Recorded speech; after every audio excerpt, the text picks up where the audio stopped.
Hello guys, আমি আপনাদের আজকে বাংলা রেসিপি দেখাতে চলেছি। বাংলা রেসিপি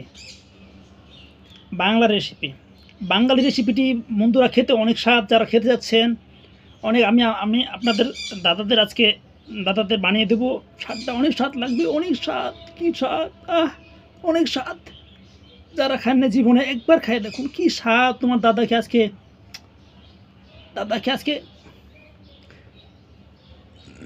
এরকম ভিডিওগুলো যারা করে বাংলা রেসিপির নামে, কি ওস্তাদ এই রেসিপির নামে নোংরামিতা ছড়াচ্ছে, তাদের ভিডিওগুলোতে মিলিয়ন মিলিয়ন ভিউজ। আর আমরা যখন সামাজিক সচেতনতা এডুকেশনমূলক অন্য কোনো ভালো কন্টেন্ট তৈরি করছি, তখন আর আমাদের ভিডিওগুলোতে ভিউজ নাই। তাহলে আমরা কোন ভিডিও করব? ওই সব ভিডিওগুলো। হ্যাঁ, এইসব ভিডিও করলে তো আমার এক সপ্তাহ লাগবে না মিলিয়ন মিলিয়ন ভিউজ করতে। হ্যাঁ, বিশ্বাস যদি না করো, চ্যালেঞ্জ করছি, আমি এক সপ্তাহ লাগবে না আমার এই ভিডিওগুলো মিলিয়ন মিলিয়ন ভিউজ করতে। আমার তো বাস্তব অভিনয় দেখো নাই, আমি এখনও দেখাইনি ভালোটা, আমি দেখাচ্ছি ভালোটাই। কিন্তু ওই যে ওইদিকে কাকার বৌদিরা, পাড়ার কাকিরা কি সুন্দর সুন্দর বাংলার রেসিপির নামে চালিয়ে দিচ্ছে ওইসব ভিডিও। আর আমি এদিক মাসের পর মাস, ঘন্টার পর ঘন্টা ভিডিও করছি, আমার ভিডিও দুইটা ভিউজও নেই। ওদিকে রেসিপির নামে কি দেখাচ্ছে, দেখাচ্ছে পেটিকোট দেখাচ্ছে, এই দেখাচ্ছে, ওই দেখাচ্ছে, উঁচু উঁচু পাহাড় দেখাচ্ছে। কি সুন্দর না? এই ভিডিওগুলো তো ভিউজ হবে। এইসব ভিডিওগুলো দেখেন আপনারা। কোন সব ভিডিও? এইসব ভিডিওগুলোই আপনারা দেখেন। হ্যাঁ, রেসিপির নামে দাদাকে আজকে ভরিয়ে দিলাম, দাদাকে খেয়ে দিলাম। আসুন গাইস, আজকে আপনাদের রেসিপি দেখাবো। এইটা হচ্ছে আমাদের সবচেয়ে কী বলে, এটা একটা দর্শককে ধরে রাখার জন্য বিভিন্নভাবে এই বাংলা রেসিপির নামে অশ্লীলতা আর বেহেপনা ছড়াচ্ছে সামাজিক সোশ্যাল মিডিয়াগুলোতে।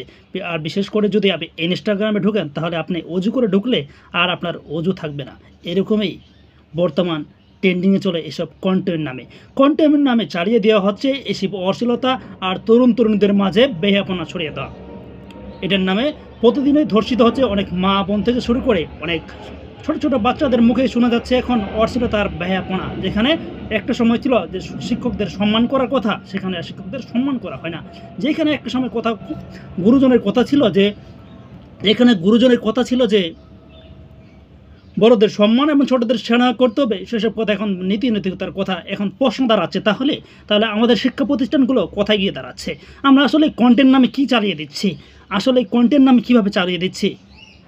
আসলে কি সব কন্টেন্ট? নিজের বিবেকে একবার প্রশ্ন করুন। আসলে এগুলো কন্টেন্ট না, এগুলো হচ্ছে ওই সব ভিডিও। আর বলছি না কোন সব ভিডিও, হয়তো আপনি বিষয়টা বুঝতে পারছেন। আপনি একবার চিন্তা করুন, আসলে কি রেসিপি করছে, নাকি রেসিপির নামে সব চালিয়ে দিচ্ছে, কাপড় নামে অনেক এরকম ভিডিও ক্লিপগুলো ছাড়িয়ে দিচ্ছে সোশ্যাল মিডিয়াগুলোতে। এই সোশ্যাল মিডিয়াগুলো দর্শক আপনি বা আমি কি পাচ্ছি? আমরা দিন শেষে আমরা কি পাচ্ছি? আমরা পাচ্ছি একটা নগ্ন উলঙ্গ সমাজ।